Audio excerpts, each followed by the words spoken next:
이사야 21장 1절 말씀 봉독합니다. 이사야 21장 1절입니다. 같이 봉독합니다. 해변 광야에 관한 경고라. 적병이 광야에서 두려운 땅에서 내게 회오리 바람같이 나로 몰려왔도다. 아멘. 아멘.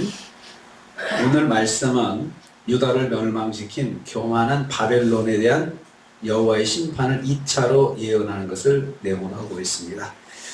다시 바벨론 심판에 대해서 두 번째로 이제 또 경고하고 있습니다. 해변 광야에 관한 경고라 했습니다. 해변은 문자적으로 바다라는 뜻입니다. 고대 근동에서는 세계적으로 가장 큰 강들 가운데 나일강을 비롯해서 유프라데스강, 티그리스강 등을 주로 바다라고 불렀습니다.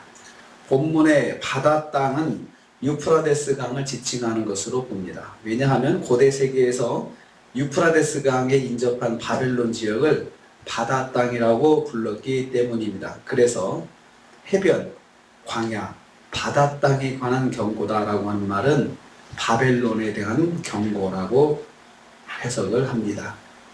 1차 심판 예언에서는 주로 교만한 바벨론을 여호와께서 낮추시어 그들로 만방으로 조롱거리가 되게 하시겠다 하셨습니다.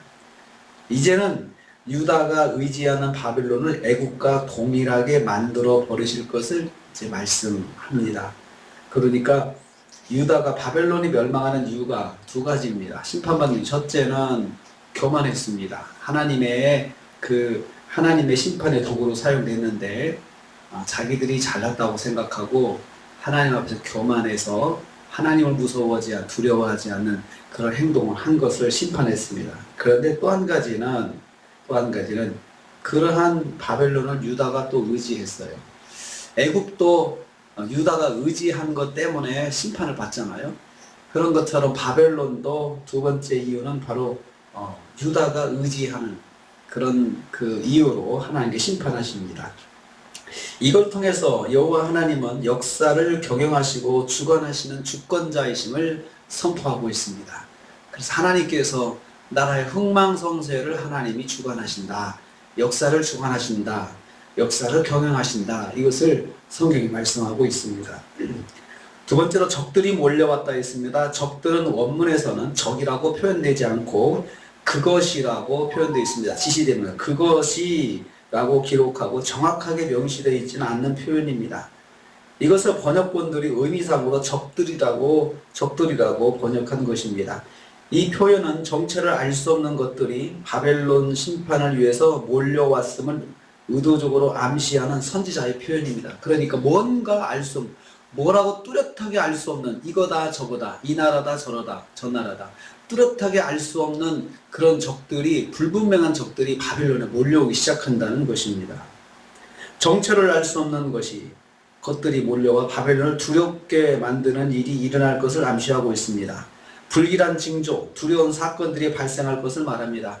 그러니까 적들이 온다고 하는 것은 뚜렷하게 어떤 대상이 있는 것이 아니고, 그리고 때로는 사람도, 군대도 되지만은 어떤 자연현상, 그런 재난, 이런 것들을 다 포함하고 있는 것들, 다 바벨론을 심판하기 위해 동원하시는 하나님의 심판의 도구들이 다양하기 때문에 뭐라고 지시하지는 못합니다.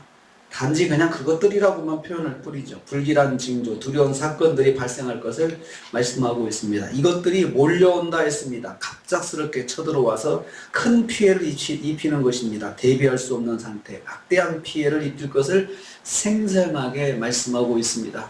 그래서 뚜렷하게 뭐 대상이 있다 그러면 동쪽에서 온다, 서쪽에서 온다 그러면 방향을 잡고 대비라도 할 수 있는데 방향도 없고, 또 누가 온다, 누구를 또 주시하면 되는데 그 대상도 명확하지 않고, 그런데 분명한 것은 뭔가가 온다는 거예요. 그러니까 얼마나 두렵겠습니까? 그런데 그것들이 갑자기 몰려오는 거죠. 갑자기. 바벨론은 정체를 알 수 없는 심판자들이 갑자기 들이닥치는 심판을 받을 것입니다. 세 번째로 광야에서 남방 회오리 바람같이 몰려온다라고 했습니다.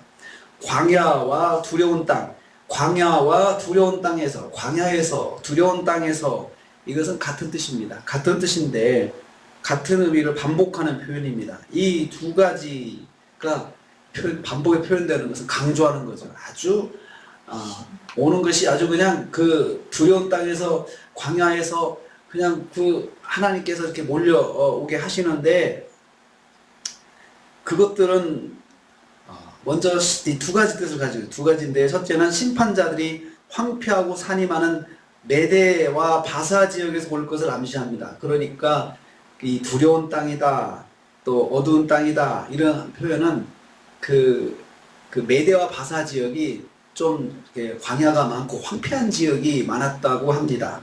그래서 그 지역에서 아마도 올 것이다 라는 것을 암시하는 표현이라고 볼 수 있습니다. 그리고 바벨론 사람들이 심판자들의 공격을 예감하여 가질 두려움과 불길함을 표현하고 있다고 할 수 있습니다.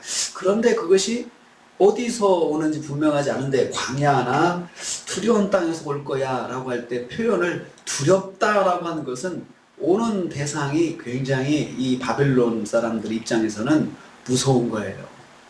뚜렷하게 뭔가 알 수 없는 공격이 자꾸 예상되니까 무서운 거죠. 그 바벨론 사람들의 심리를 거기다가 표현하고 있습니다. 공포스러운 두려움 가운데 남방 회오리바람 같이 몰려온다 했습니다.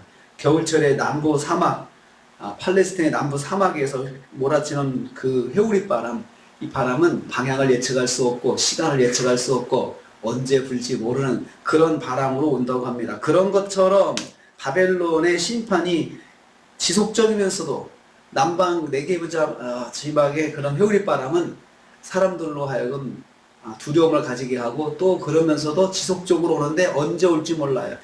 편하다가도 갑자기 휙 몰아치는 거죠. 그러니까 분명히 심판의 바람은 몰려오는데 언제 올지 모르고, 근데 그것이 갑작스럽게 올 때는 치명적인 타격을 입히고, 그러면서도 불규칙하게 다가온다는 거죠. 얼마나 두렵겠습니까? 언제 올 것이다 예측이 되면 대비라도 할 수 있지만 대비를 할 수 없고 대비를 안 할 수도 없는 상황이고, 한번 시작이 되면은 무섭도록 치명적인 그런 데미지를 입히는 심판이라는 거죠.